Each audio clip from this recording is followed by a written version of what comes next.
Subscribe to Gizmo Times and get notified about our latest videos by hitting the bell icon. Hey guys, welcome to Gizmo Times. This is Chetan and this is the Kult Impulse. The Cult Indian smartphone brand has come up with this new smartphone Kult Impulse that is priced at Rs 8,999. And this comes with a full view display basically. That's the 6-inch display with the 18:9 aspect ratio. To begin with, the box package looks quite cool from the front or from within the box as well, because I have already opened the box package. And these are the basic talk points of this smartphone. The tall display, that's the 5.99-inch HD IPS display with the 1440x720 pixels of screen resolution. There's a 4000 mAh battery and a camera combination of 13 MP front and 13 MP rear cameras. There's also face unlock, because that has become one of the required or needed features in the smartphones, and that is also given here. There's 3 GB of RAM, 32 GB storage, up to 64 GB of expandable memory, and there's also a fingerprint sensor on the device. While it's the MediaTek MT6739, that's the quad-core 1.5 GHz chipset that powers this smartphone. So that could be one of the disappointments in this device, but then let's check out how good the phone is. So this is the box package as you have seen. Now let's take out what all comes inside the package. Firstly, that is the phone itself. And it's quite a big phone in a way that looks big, but still again for that you get a 6-inch display on the front with that 18:9 aspect ratio. So it's only towards the bottom and top where you see some of the bezels, while on the sides it's a very slim bezel area that is given here. Also with the design you see that there's a 13 MP rear camera, there's a dual LED flash, also the fingerprint sensor towards the back. We'll talk about the entire physical aspect later. For now, these are the things that you see inside the box package. Firstly, about this, please charge the battery. So this is what we already did. We thought you might want to get everything right. So this is a quick start guide. So this is what I was talking about. It looks quite cool the way they have talked about it, the way they have explained what all comes in this, and the quick start guide to understand how you can start using the phone. There are a few stickers given as well here.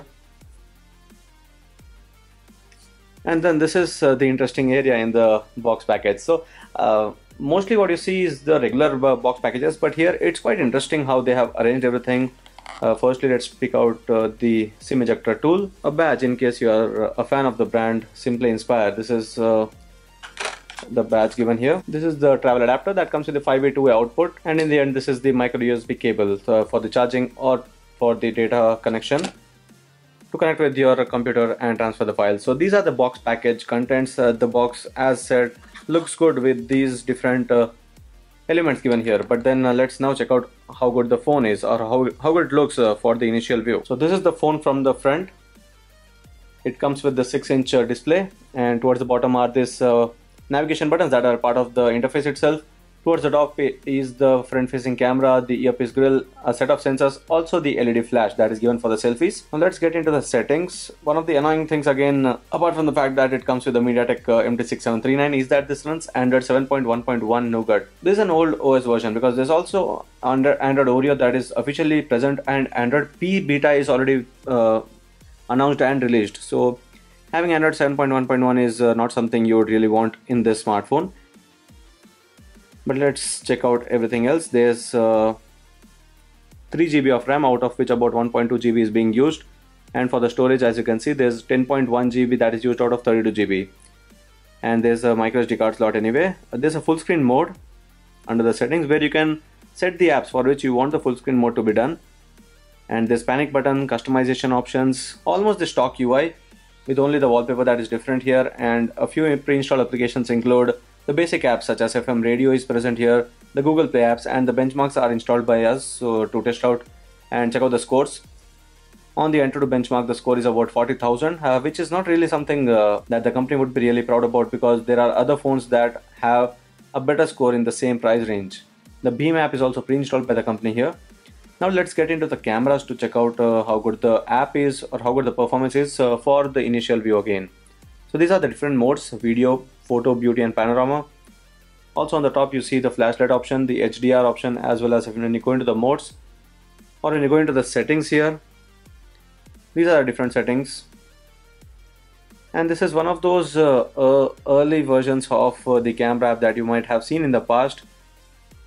There's picture size for the video, there's video quality that is high or fine. So let me quickly take a video to see the video resolution. I guess it should be limited to 1080.